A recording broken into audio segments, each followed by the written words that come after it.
Hello mama. Hello? Habari? Nzuri. Unaongea na nabii wa Mungu.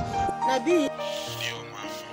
Mungu amenionyesha kuwa kwa boma lako kuna mikosi. Mungu amekuonyesha leo? Ulichelewa kukuja? Kwa hivyo sasa mama, sikiza. Nipe shilingi 5,000 nije nitume radi kutoka mbinguni. Moto yani ichome hiyo mikosi ikufe. Ninanunua na 5,000? Yes. Na hiyo radi itapanda gari gani?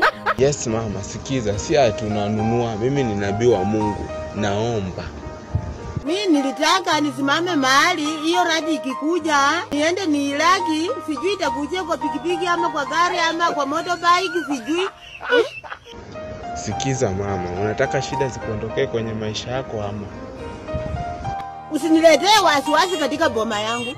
Nimekaa maisha ya kuvumilia, nimekaa maisha yaliyo mazuri, nataka kuleta wasiwasi kwa boma. Radi inakuja kunipiga ama inakuja kuponya. Wewe ni mjinga. Mama, acha matusi. Tatoa dawa.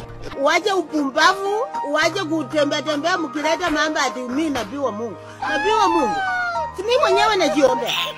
Nacheza na maisha ya Semalam ku tahan semalam lama-lama.